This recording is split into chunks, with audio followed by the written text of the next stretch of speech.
Hi guys, welcome to the video. Jimbo here. I'm going to introduce you to the wonderful world of VORs and what they can actually do for you. So just a brief insight.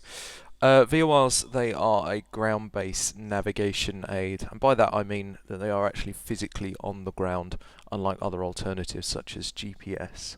I'm just flashing in front of you at the moment some lovely pictures of the ground-based beacons, how they appear on the ground. Quite a complex bit of kit actually. They've got a lot of antennas, and to put simply, they radiate two separate waves, and your instruments on board will compare the two using a process called phase difference to work out exactly in degrees your orientation or bearing from that beacon. So the instruments on board, they're on the basic aircraft known as a course deviation indicator, and they come in a couple of forms.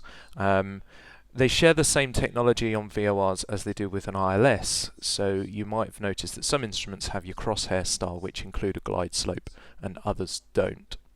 We're going to look at the basic course deviation indicators as well on today's lesson. It's going to be on X-Plane 11, and I'll show you how it appears on the ground. The charts in X-Plane are actually quite useful as well. VORs, they're used predominantly for quite some time. Don't quote me on this, but probably the last 50 years. And they form the basis for allowing aircraft to get a position fix. They're used for tracking purposes. Mainly they were for linking up airways.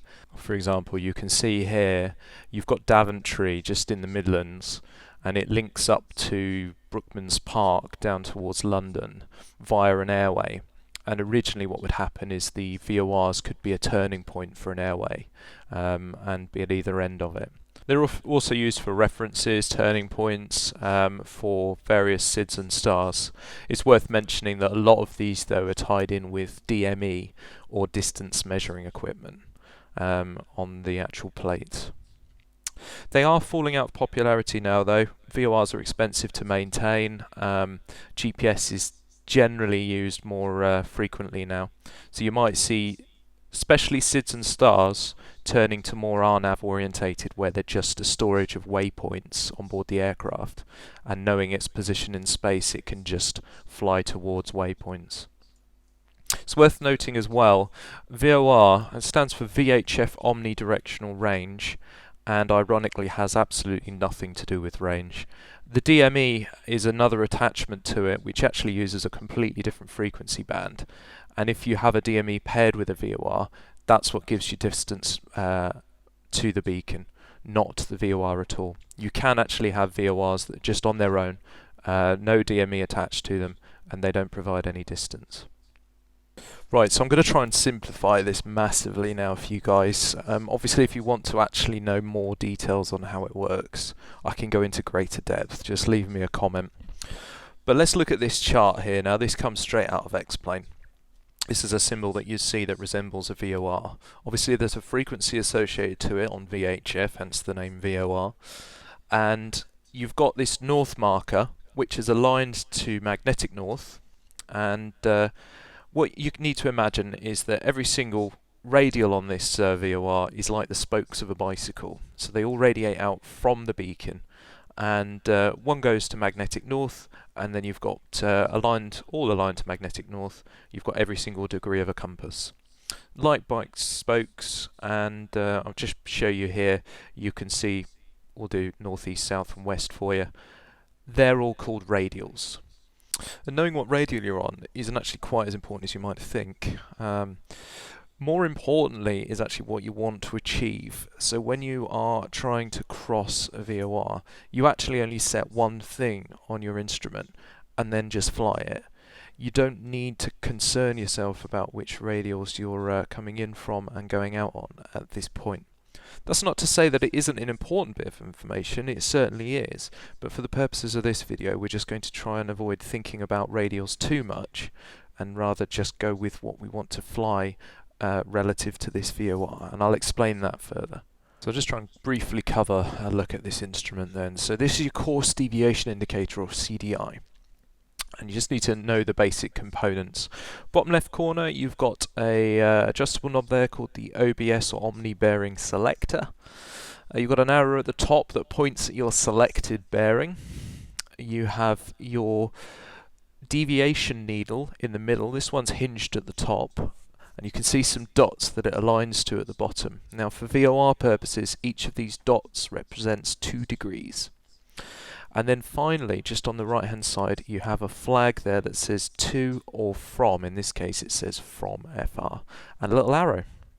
So to put simply, you're going to use the OBS to select the bearing, or let's say track, you want to fly to and potentially from that beacon. Now bear in mind that your track or bearing is not wind corrected. It's going to be what you physically fly when you're going over the ground. So whatever the wind is doing to you, you're going to have to correct using a heading to achieve the track that you want to fly, or the bearing you want to fly across the VOR. So as you can see above this picture that's popped in now, we've got Daventry here, and we're going to fly from east to west straight across the beacon on exactly a 270 track. So the first thing you need to remember is how to tune this beacon. I use an acronym SID, so it's Select, Identify and then Display. Basically meaning you've got to select the frequency, you need to identify it's the correct Morse code ident or ident on your avionics, and then you can display the information. When it comes to selecting or tuning your frequency, you need to look for the nav frequencies on whatever radios you've got on board your aircraft, and then either use nav 1 or nav 2 to tune Daventry VOR, which would be 116.4. Now, I've pretty much waffled far too much for the last 7 odd minutes, so it's probably time we get some plane noises going on in the background. And I'll just show you how to set it up first on the radios we've got in this 172, and then we'll move to actually flying a VOR.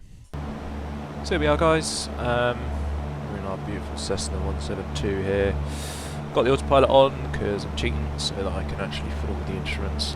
Now, if you don't actually cheat yourself, and just look on the rolling map there and see where Daventry is, we can set it up on here. So I'll just tune it off it so that you can see. Now on this GNS 430, as a 530 they've called it, but obviously it's called a Garmin 530 in real life. Push this button in, changes it from comms to nav frequencies. Tune it in with these 2 buttons and then flick it over. This auto idents DTY. You can ident it as well. You set the volume up there, set the audio panel to play the sound here. Actually, I have to turn up the volume after. Really quiet. You can just make it out. Let's turn up the volume.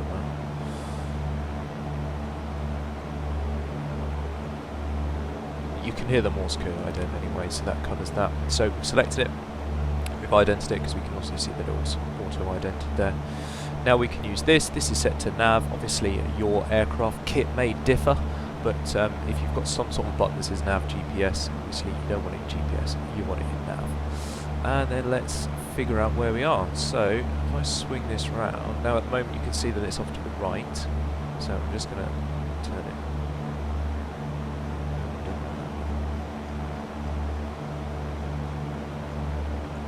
Go. So it is now central at about 096. So it's 096 to the beacon, and we're at a distance of 14.3 miles. So we'd have to fly a track of 096, which is over there, and in about what do we say, 14 miles, we'd reach the beacon. I promised you no more pause screens, and we're back here again. Well, just briefly anyway, that was your position fixing method as well. So using the understanding that you'd be 096 track to fly to the beacon at about 14 miles, you can actually put an X marks the spot to where you are. Now I lied a little bit. Obviously you'd need to think about your radial for this, because it's 096 to the beacon, but you need the reciprocal of that to know where you lie relative to the beacon. So reciprocal, add 180 degrees, and you'd be on a 276 radial. Just draw that in there and you can see where you are. Now let's talk about tracking. So we're going to position ourselves to the northeast of Daventry. Make it easy for yourself. Don't go inside of 10 miles. Anything outside of 10 miles should be easier to track. Position ourselves up there, heading south, and then what we're going to do is I'll just show you a quick technique to turn in and track that radial. I'll be cheating and using the autopilot, and you might want to ignore all the squiggly lines on the map there. It's just from me jumping the aircraft around. So here we are. We've got our two instruments set to west, and you can see they're indicating a 2 flag. Now I was a bit overzealous on this. What you want to do is start turning to about a 30-degree intercept when you see the needles start to move. I think it twitched a little bit and then I went straight for the intercept. So initially we're cutting it at 90 degrees. Then when you see your selected radial starting to appear on the scale, reduce it to 30 degrees to intercept. So in this case, obviously a 30-degree intercept will be a heading of about 240, obviously with the wind correction. And that will mean you're closing just at that 30 degrees. You can see the needles are coming in now, and once they get towards the centre, bearing in mind that this light aircraft can turn quite sharply, we can actually leave it quite late before we then select our inbound. I'm just checking there, you can see what radial you're currently on, which is also indicative of your deviation scale being each dot of 2 degrees. So you can see there I'd selected about 264, which means we're about 6 degrees off our selected radial, and the drift indication on the course deviation bar is saying about 6 or 7 degrees too. And it's off to the left. Remember, the bar is to our left, so the radial that we want is still off to our left, but we've got that closing heading, so it is reducing continuously. Now I'm going to be quite brave here. I've selected navigation or nav mode on the autopilot to see if it's going to track it for me. It does some strange things, so I think it's just this sim or this aircraft, so you might just want to leave it in a heading and practice yourself having a wind corrected heading. So if the wind was off from the left, you'd have to have a heading left of your desired track to continue to track along that inbound track. I'm throwing around the terms radial and track here, but remember I promised you I was going to try and disconnect from the radial idea just to make it a bit simpler. You don't need to change this card at all now. Your selected OBS inbound track, you're going to be flying that west track all the way through, over the beacon and out the other side. As you can see now, it seems to be doing something, although I'm also adjusting the heading. It's just gone slightly to the right, so either it was a delayed turn from the autopilot or it's actually not working and my heading adjustment has fixed it. But try and keep that deviation bar straight down the middle and you're laughing. As you can see, there's a few wobbles going on. It looks like this autopilot is messing me around, certainly in nav mode, so again, don't trust it. Stick with the just flying in heading mode if it works easier for you. But usually that nav hold mode will try and maintain your selected inbound course. It seems to be working now actually. I'm going to speed it up a little bit, and no, it's still chasing the heading. I'm going to speed it up a little bit, and we'll just go towards where we're actually crossing the beacon. So we are getting close to it now. You also need to remember, as you go straight over the top of the beacon, you get this area called the cone of confusion. It's essential that you basically maintain your previous heading to prevent too much over adjustment while you're in that cone. You can't trust what the instruments are saying, and it is a cone. The higher you are, the larger the radius of incorrect data you're going to be receiving from that VOR. It's basically unreliable directly above. And then, as well as that, just to add to the excitement, when you get closer to the beacon, your sensitivity is going to increase. The radials, the spokes are all converging towards this point, so the distance between each radial is less.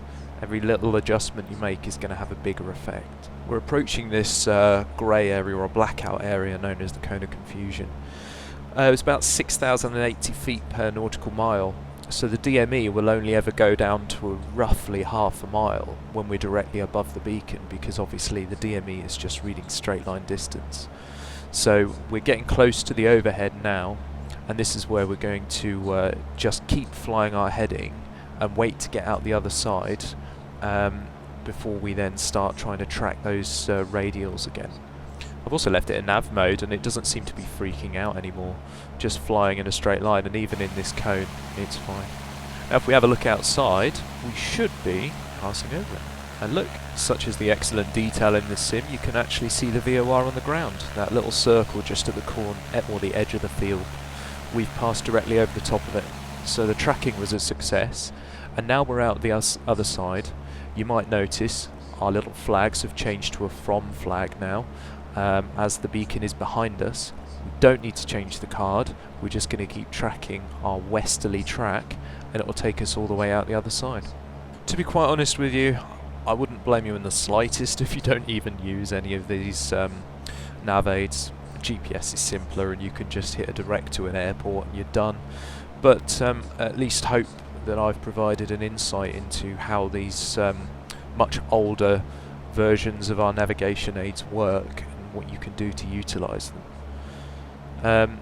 Last little side note, you might want to also be cautious with range. They do have a published or designated operational coverage range, probably about 50 miles or inside, and you're going to get an effective radial. There are higher level VORs which are more powerful, but 50 is a good rule of thumb. You should be able to get something from it within that range circle, and then you can use these beacons for a bit of fun if you fancy it. Obviously I wouldn't blame you if you don't. Now that was actually our final route. You've seen this picture already before. If you ignore the zigzags, some of them were from me jumping the simulator around and the other ones were from me messing around with the autopilot. You can see our intercept sort of went a bit over to the right, then a bit over to the left, but then we've got our straight line all the way through, and you could say from a 90-degree radial all the way out of a 270 radial, but it was otherwise a success.